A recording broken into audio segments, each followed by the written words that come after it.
Best Song of the Year. The nominees are Springfield by Anathema, Mirror Reaper by Bellwitch, The Passing Light of Day by Pain of Salvation, Things People Want by Paul Draper, and Of the Orb by Richard Sjöblom's Gungafly. That's a mouthful. The first song we're going to be talking about is Springfield by Anathema.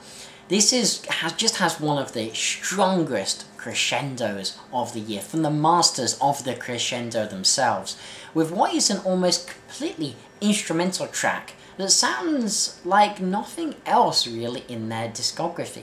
This has far more of a post-rock vibe about it. It's powerful, crashing, tumultuous guitars just wash over you with a brilliant use of keys and Lee's vocals. It's such a beautiful, enchanting, spellbinding song, and something that I just couldn't stop playing when The Optimist came out.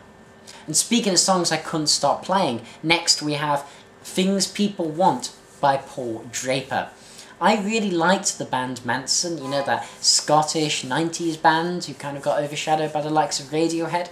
Even though Manson were really just as experimental, they were a very interesting band. Check out Six. Well, the mastermind behind them, Paul Draper, came back with a new solo album, delivering what is just one of the catchiest, most melodic songs of the year, full stop. It's just joyous in its buoyant, lavish instrumentation, and the variation on display within only 3 minutes of melodic bliss is just blew me away. It's so prog rock in the space of such a short amount of time, and I couldn't keep this off loop all year. It was going around in my head ever since I heard it and it came out. Yeah. Mirror Reaper by Bellwitch. So Mirror Reaper, if you don't already know, is the 81-minute long album by Bellwitch, but yet it contains only the one song, the 81 or 83 or something like that minute long Mirror Reaper.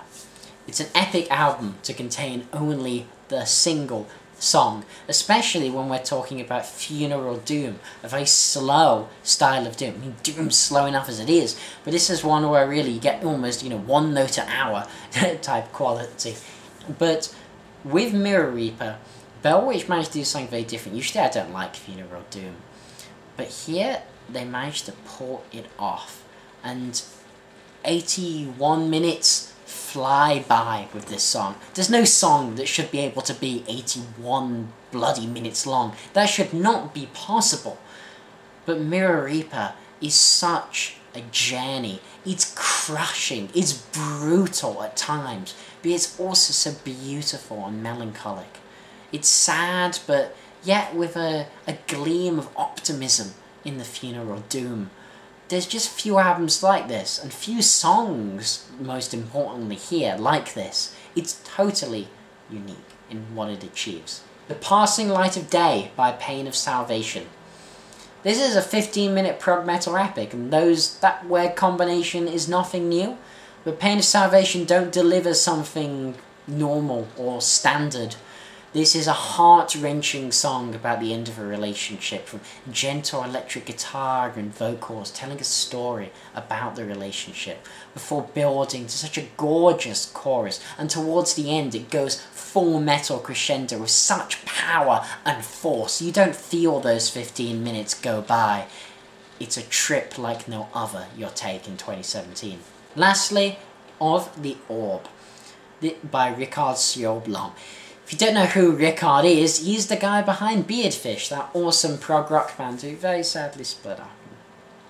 It took me a while to get over that, until I had this album, and this is the first track of the album. This is what hooked me in. Beardfish has delivered some of my favourite modern prog songs of recent times. Something like And the Stones Said If I Could Speak is one of my favourite prog songs, full stop. It's brilliant. And here, the glory of mammoth-era Beardfish is captured so perfectly, with such melody that Yes would be jealous of the melody in this. It's 70s prog influence heavily, but it's so distinctly Richard and Beardfishy in that sound to it. It's incredible. The winner has to be The Passing Light of Day by Pain of Salvation. Few songs are as powerful, emotive, and heart-wrenching as this one. This has been TheAIbumMan. I hope you enjoyed my first ever kind of awards show. Tell me if you like the format, and if you do, I might do it next year. And if you don't, then you don't ever have to deal with watching this format again. So this has been TheAIbumMan. Thanks for watching. Comment, subscribe, and as usual, long live rock and roll.